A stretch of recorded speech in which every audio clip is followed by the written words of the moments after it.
peço para que você, irmão e irmã, abra sua Bíblia em Atos capítulo 27, do versículo 9 a seguir. Esse texto é um dos mais detalhados sobre um determinado episódio que culmina no naufrágio do navio em que estava Paulo. O capítulo inteiro tem 44 versículos, são muitos versículos, nós vamos pular alguns, mas eu peço para que você acompanhe do versículo 9 a seguir. Depois de muito tempo, tendo se tornado a navegação perigosa e já passado o tempo do dia do jejum, ademoestava-os Paulo, dizendo-lhes: senhores, vejo que a viagem vai ser trabalhosa, com dano e muito prejuízo, não só da carga do navio, mas também da nossa vida.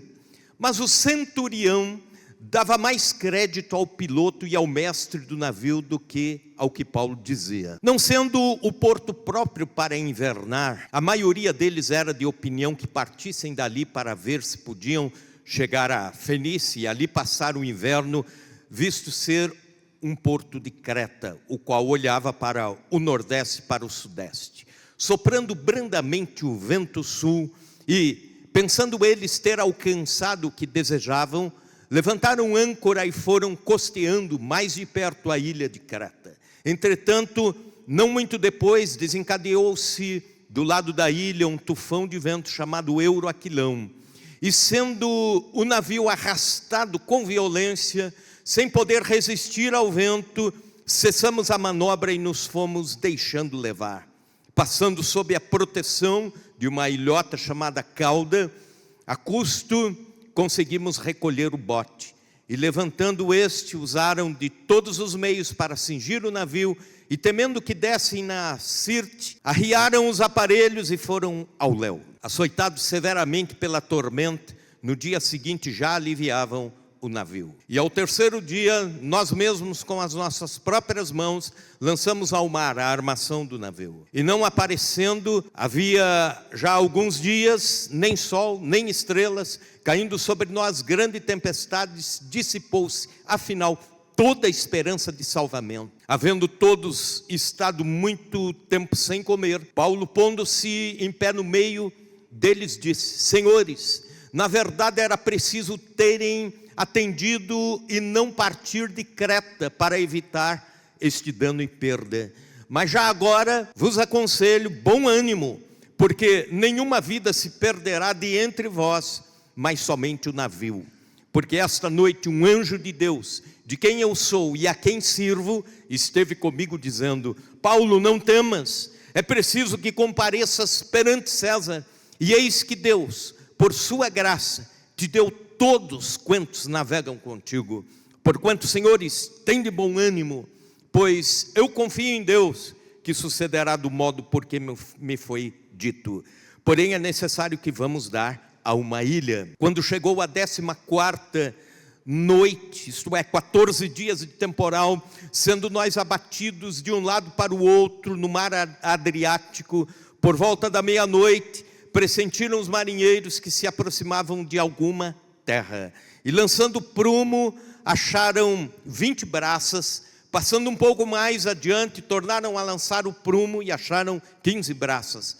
E receosos de que fôssemos atirados contra lugares rochosos, lançaram da popa 4 âncoras e oravam para que rompesse o dia. Procurando os marinheiros fugir do navio e tendo arriado o bote no mar, a pretexto de que estavam para largar as âncoras da proa, disse Paulo ao centurião e aos soldados: se estes não permanecerem a bordo, vós não podereis salvar-vos. Então os soldados cortaram os cabos do bote e o deixaram afastar-se. Agora pule comigo para o versículo 39. Quando amanheceu, não reconheceram a terra, mas avistaram uma enseada, onde havia praia. Então consultaram entre si se não podiam encalhar ali o navio. E levantando as âncoras, deixaram-no ir ao mar, largando também as amarras do leme e alçando a vela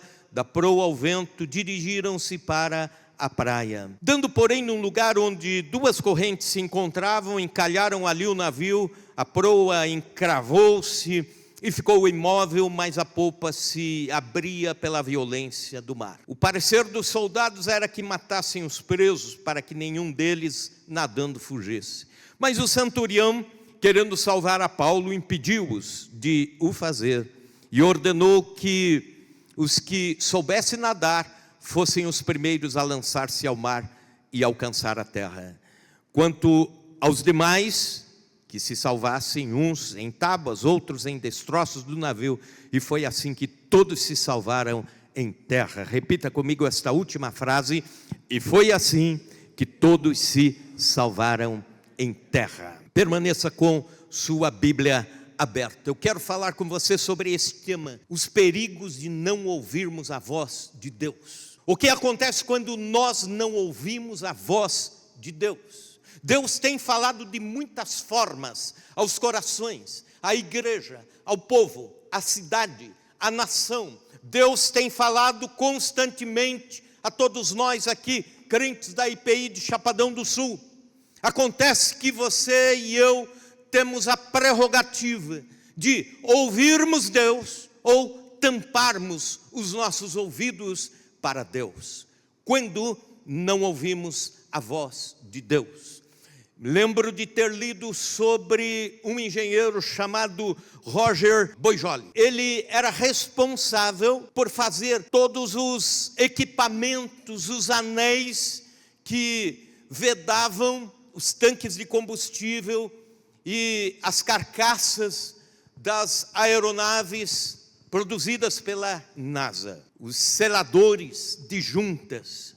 Pois bem, e esse engenheiro, depois de anos trabalhando e fazendo testes, ele chegou à conclusão de que as aeronaves ou as naves espaciais teriam que ser lançadas sempre numa temperatura de 35 graus para cima no dia, durante o dia.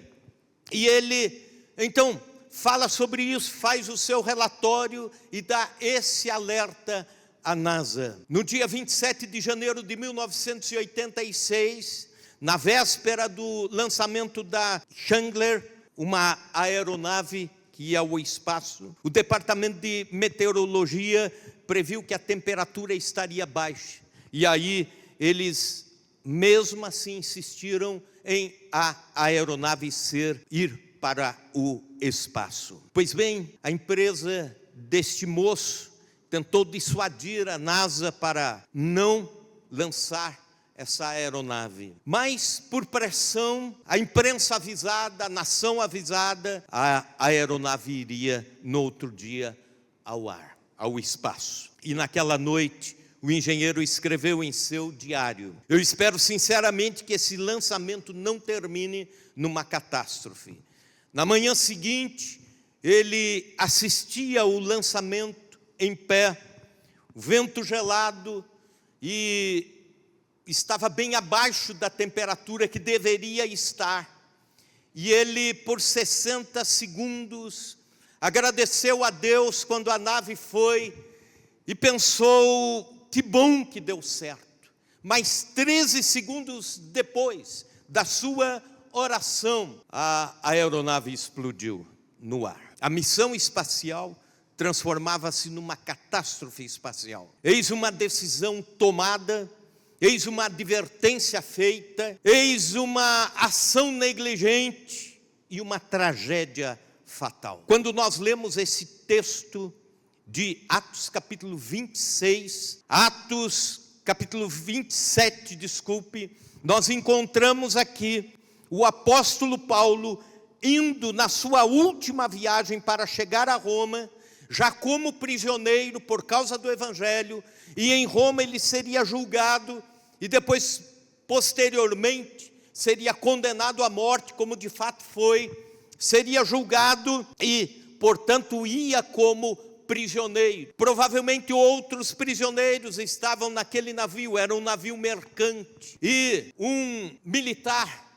um centurião, chamado Júlio, estava cuidando daqueles homens, principalmente de Paulo. Paulo era considerado na ocasião já um prisioneiro político, indo para ser julgado. Chega um determinado momento, quando o navio está em bons portos, ilha de Creta, Paulo, por revelação divina, adverte o comandante do navio e diz: a viagem será desastrosa, a viagem será trabalhosa. Eu aconselho que fiquemos aqui até que passe o restante do inverno.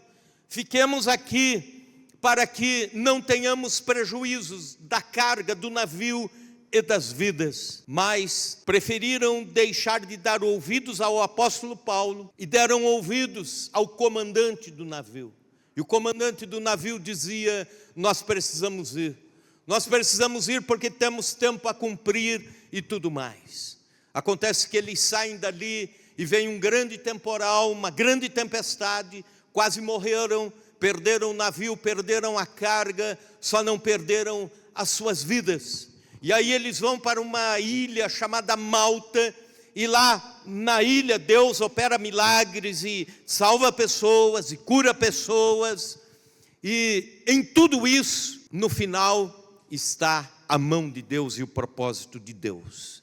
Mas no meio deste caminho fica a pergunta, algumas perguntas. A primeira delas: em que circunstâncias nós deixamos de ouvir a voz de Deus? Ali estava muito claro Deus falando através do apóstolo Paulo, e todos do navio dizendo: não, nós vamos continuar a viagem, continuaremos dessa forma. Em primeiro lugar, nós deixamos de ouvir a voz de Deus quando nos guiamos apenas pela experiência. Versículos 10 e 11, dizendo-lhes: senhores, vejo que a viagem vai ser trabalhosa, com dano, muito prejuízo, não só da carga e do navio, mas também da nossa vida. Paulo dizendo: mas o centurião dava mais crédito ao piloto e ao mestre do navio do que ao que Paulo dizia. Ouvir a voz da experiência é muito importante, é preponderante ao tomarmos uma decisão. Por exemplo, se vamos investir, precisamos ouvir quem está envolvido com experiência neste tal segmento da economia que queremos investir. Ouvir quem está ligado. Você vai comprar algo, vai comprar um automóvel, ouça quem trabalha no ramo, é a experiência, é a voz da experiência. Mas de forma alguma nós podemos supervalorizar a voz da experiência além da voz de Deus, ou reprimir a voz de Deus e colocar a voz da experiência acima disso, porque nem sempre a voz da experiência é a voz da razão. Um outro exemplo semelhante a este do naufrágio: 14 de abril de 1912, o capitão Smith estava levando o Titanic de Southampton para Nova York e recebeu alguns avisos, 7 avisos, dizendo: cuidado, diminui a velocidade porque existe icebergs na frente. E ele, no alto da sua experiência, dizia: nós queremos chegar antes da hora, nós queremos mostrar que somos os bons. E, não obstante todo perigo, ele dizia: a minha experiência diz que eu posso continuar nessa velocidade. E todos nós sabemos o final dessa história. 1522 pessoas morrem nas águas gélidas do Pacífico. Esse episódio nos mostra que nem sempre a voz da experiência é a voz certa, a voz da razão. Também eu deixo de ouvir a voz de Deus, deixo de ouvir Deus quando me guio pela lógica. Veja comigo o versículo 12: não sendo porto próprio para invernar. Quando Paulo diz: vamos parar aqui e passar o inverno aqui, era algo fora da lógica, era como que uma sugestão além da lógica. O que é a lógica? É o ramo da filosofia que nos ajuda a pensar corretamente sobre algum tema, algum assunto. Então, por esse critério, ficar em bons portos não era o lugar ideal para ancorarem, passarem o inverno. Mas Paulo insistia porque ele ouvira a voz de Deus. Ele ouvira Deus lhe falar na noite anterior, através de sonhos, através de revelações, de que o porto, eles deviam parar ali naquele porto, porque haveria grande tempestade. A voz de Deus parecia ir contra a lógica. E eu quero dizer que por vezes Deus fala ao nosso coração através da lógica, mas às vezes também Ele usa a lógica dele que não é inteligível para nós. Deus usa meios que nós não iríamos entender com facilidade. Nem sempre a voz da lógica é a voz da razão. Eu imagino o centurião Júlio dizendo assim: bom, este prisioneiro está dizendo que precisamos ficar aqui em bons portos, passar o inverno inteiro. É lógico que ele quer atrasar a viagem. Ele é prisioneiro, ele vai ser julgado, ele vai morrer. Então, naturalmente, ele quer algum ganho com essa decisão dele. E ele está dizendo que é Deus que está falando. Eu deixo de ouvir a voz de Deus quando me guio pela voz da maioria. Veja ainda o versículo 12. A maioria deles era de opinião que partissem dali. O navio tinha 276 pessoas com Paulo. 275 diziam: nós temos que sair daqui. E Paulo, apenas, um voto contra 275, dizia: nós temos que ficar aqui, porque vai haver tempestade e a viagem será perigosa. Então, a voz da maioria ganhou, a maioria venceu. No entanto, a maioria estava equivocada e Paulo estava certo, apenas ele. Há um dito da sabedoria popular que erroneamente enuncia o seguinte: que a voz do povo é a voz de Deus. Já ouviu isso em algum lugar? A voz do povo é a voz de Deus. Mas nem sempre é assim. Por vezes a voz do povo nem é a voz da razão, quanto mais a voz de Deus. Grandes homens de Deus andaram na contramão da história, andaram solitários contra uma sociedade, como por exemplo Noé, Neemias, Jeremias, profeta Elias. Isso me faz lembrar de uma palavra de João Calvino, quando ele diz o seguinte: um homem com Deus sempre será a maioria. Um homem com Deus sempre será a maioria. É importante você estar ouvindo Deus. Importante é a voz de Deus. Mas também deixo de ouvir a voz de Deus quando me guio pelos valores materiais. No versículo 38 nós vamos ver que a carga do navio era trigo. E se ficassem ali o inverno, a carga iria estragar.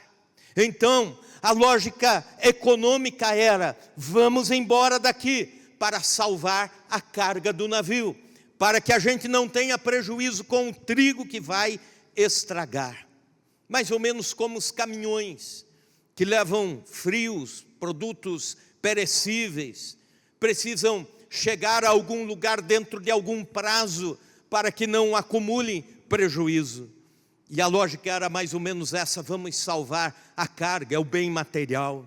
Muitas pessoas naufragam na vida, tão somente porque trocam a voz de Deus por um pouco mais de conforto, trocam a voz de Deus, o ouvir a Deus, por um dinheiro a mais, ou por um pouco de status, ou um pouco de influência a mais. Cuidado, não troque a voz de Deus, não troque os valores espirituais, não troque Deus por valores efêmeros, temporais, momentâneos, como esses tripulantes do navio. Essa é a primeira pergunta: quando eu deixo de ouvir Deus? Mas a segunda pergunta é: quais as consequências de não ouvir a voz de Deus? A primeira consequência é a perda do senso de direção e sentido. Veja o versículo 17: e levantando-se usaram de todos os meios para cingir o navio, e, temendo que dessem na Sirte, arriaram os aparelhos e foram ao léu. Quer dizer, foram conforme o vento ia levando. Quando ignoramos a voz de Deus, nossa vida começa a entrar em parafuso. Quando tampamos os ouvidos para a voz do Senhor, a nossa vida perde o senso de direção e sentido, perde o norte, perde a direção, começamos a tomar decisões obscuras na vida. Nossa capacidade de direcionamento se torna atrapalhada, obtusa, porque não ouvimos Deus. E aí acidentes acontecem. Isso me faz lembrar uma estrada sinuosa. Sabe essas estradinhas cheias de curvas nas serras do interior? Uma mulher quase dirigindo, quase esbarrou assim no carro de alguém que estava subindo a serra e gritou assim, abriu bem o vidro e gritou para o homem: porco! E o homem olhou aquela mulher e achou que ela estava xingando e gritou: vaca! Mas ele virou a curva e tinha um porco na frente. E ele capotou o carro, porque não entendeu. Não era um xingamento, era uma advertência. Entendeu isso? Às vezes Deus faz isso e a gente entende como Deus chateando a gente. E Deus está dizendo: tem perigo na frente. E a gente não está entendendo. Deus sempre fala conosco para tentar nos proteger, e a gente não entende a voz de Deus, e por vezes entendemos a voz de Deus apenas como castigo, ou apenas como deliberação de Deus, para deixar a gente dentro de certos quadrados, ou certas opressões que a gente não quer, e assim por diante. Outra consequência de não ouvirmos a voz de Deus, a perda da segurança. Versículos 18 e 19, açoitados severamente pela tormenta, no dia seguinte já aliviavam o navio. E ao terceiro dia, nós mesmos com as próprias mãos lançamos ao mar a armação do navio. Isto é, tudo aquilo que dizia a respeito à segurança do navio. Para diminuir o peso tiveram que jogar fora, jogar no mar. Pessoas que fecham os ouvidos para Deus correm o risco de se tornar depois inseguras, inconstantes, volúveis, suscetíveis às intempéries da vida e assim por diante. Ouça a voz de Deus, isso dá segurança a mim e a você. Uma das maneiras de ouvirmos a voz de Deus é através da palavra de Deus. Há quanto tempo você não lê a Bíblia Sagrada?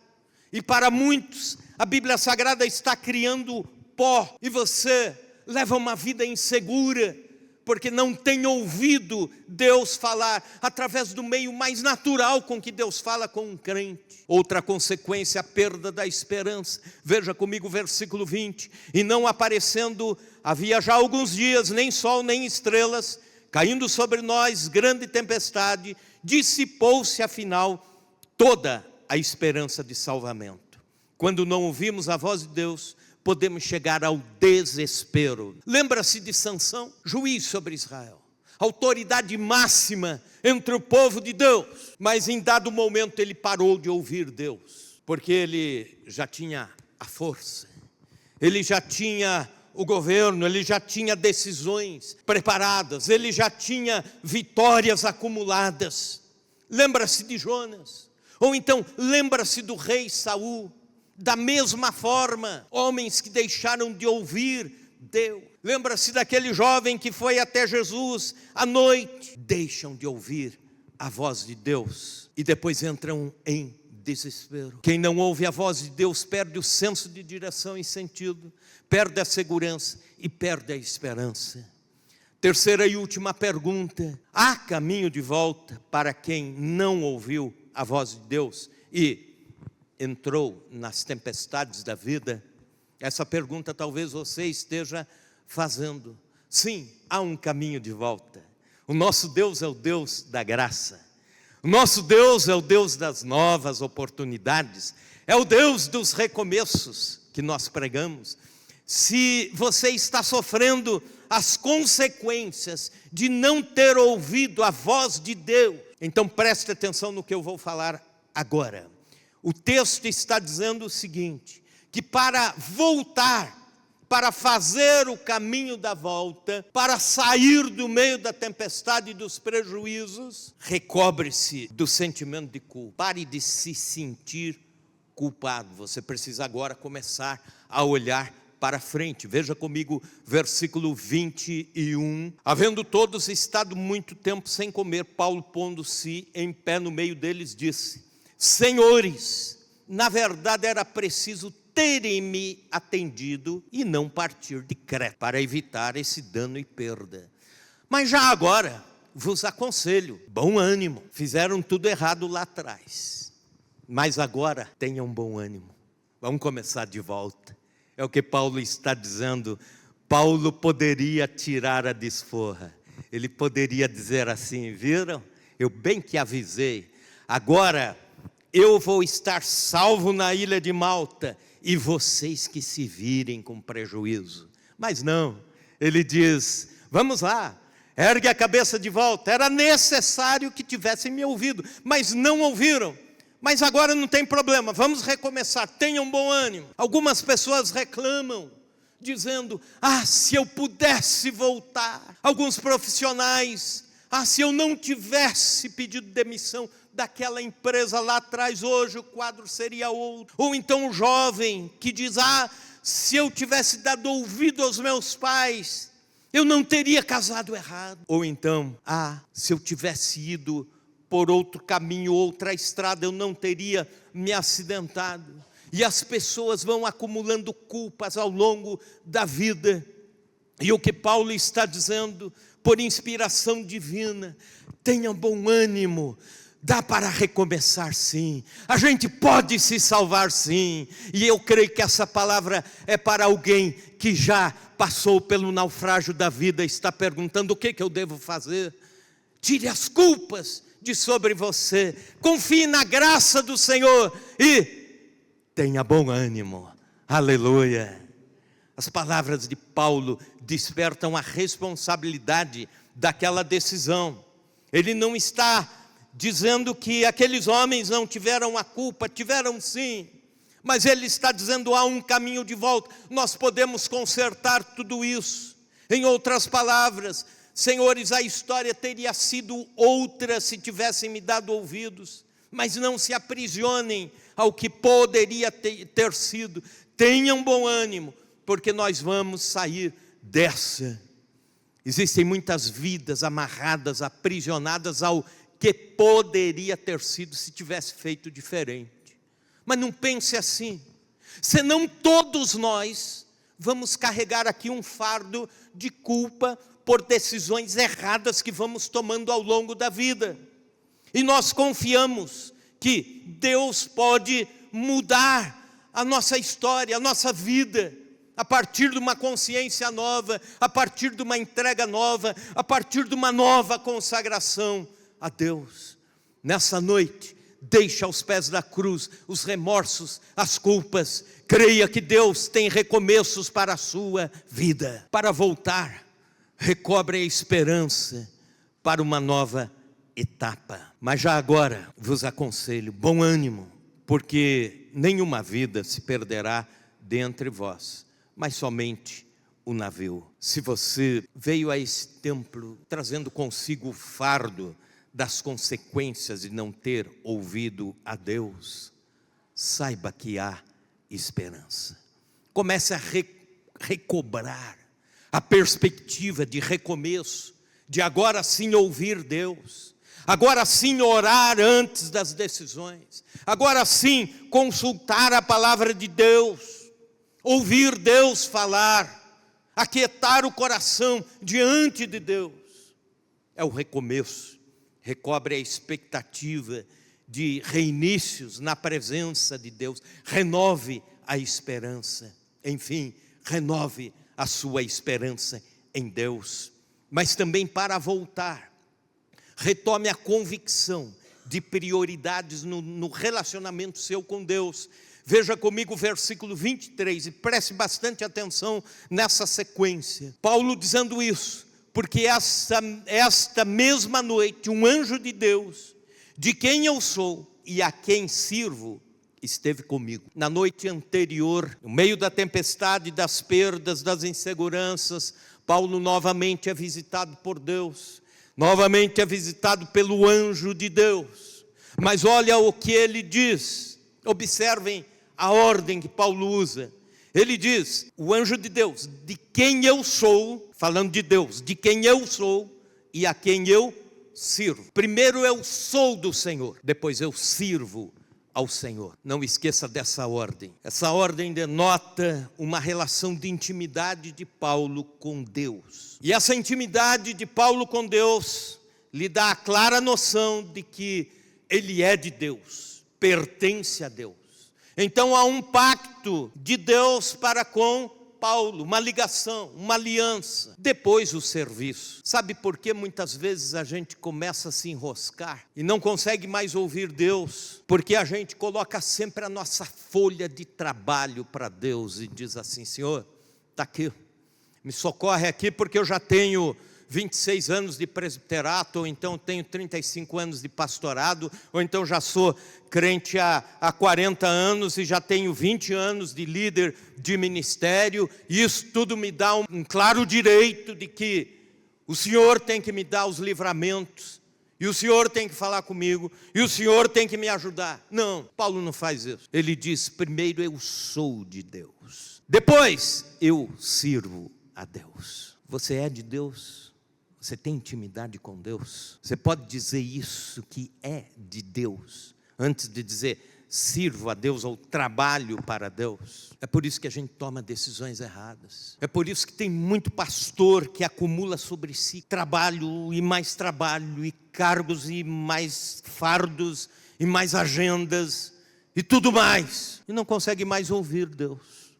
Não consegue mais aquietar o coração diante de Deus. É por isso que tem muitos irmãos que dirigem ministérios da igreja, numa agitação, num ativismo, que não conseguem mais ouvir Deus falar. Paulo diz, primeiro eu sou de Deus, depois eu sirvo a Deus. E é nessa perspectiva que ele exorta aqueles homens a uma volta. Mas também para voltar, retome a perspectiva de propósito. Veja comigo o versículo 26. Porém é necessário que vamos dar a uma ilha. E Paulo aqui está falando da ilha de Malta. Porque Deus tem um propósito de Paulo chegar à ilha de Malta. Se você ler o capítulo 28, você vai ver que Paulo chega com os demais 275 até a ilha de Malta. E lá, através de Paulo, Deus começa a curar pessoas. E em determinado momento, no capítulo 28, Lucas escreve dizendo que todos os enfermos da ilha de Malta foram curados. E gente se converteu, gente foi alcançada para Cristo. O próprio homem que era o líder maior naquela ilha teve a experiência do seu encontro com Cristo. Propósito, por vezes você passa por tempestades, porque faz coisas erradas, mas Deus tem o poder de consertar tudo isso e ainda colocar um destino abençoado assim na sua frente. Não é legal isso? Não é bom isso? A gente saber, olha, errei, mas Deus reconstrói e ainda nos leva a um lugar onde podemos levar pessoas a Cristo, as nossas ilhas de Malta da vida. Um pastor antigo, da velha guarda, muito amigão do meu pai, dizia o seguinte: nós podemos errar, mas Deus tem o poder para transformar nossos erros em acertos. Então, a despeito dos nossos desacertos, Deus tem os acertos dele e os decretos dele para a nossa vida. É necessário chegar em Malta, chegar numa ilha. Romanos 8, 28, todas as coisas cooperam para o bem daqueles que amam a Deus e que são chamados conforme o seu propósito. Então creia nisso, que mesmo em meio às tempestades da vida, Deus está dirigindo sua vida. Existem propósitos e Deus vai cumprir estes propósitos. Nem tudo está perdido. Deus pode dar o sabor naquela massa de bolo que nós deixamos azedar na nossa vida. Deus pode restaurar isso. E o texto termina dizendo: e foi assim que todos se salvaram em terra. Aleluia. Hoje Deus está nos advertindo, quem sabe pessoas que precisam ouvir isso. Não negligencie quando Deus está falando. Não negligencie, não feche os ouvidos quando Deus está aconselhando, ou quando o pregador está aqui neste púlpito, ou quando você abre a Bíblia e as letras saltam ao seu coração, é Deus falando, ouça a voz de Deus. Outros sofrem as consequências hoje de um dia lá para trás não terem ouvido a voz de Deus, terem tapado os ouvidos para as advertências divinas, fechado os corações. Mas Deus está dizendo, tem caminho de volta, dá para voltar sim, dá para consertar tudo isso. Elimine a culpa, recobre a esperança, retome a convicção de prioridades no relacionamento com Deus, retome a perspectiva de que há propósitos de Deus, para que a gente possa no final de tudo dizer, e foi assim que todos se salvaram. Aleluia.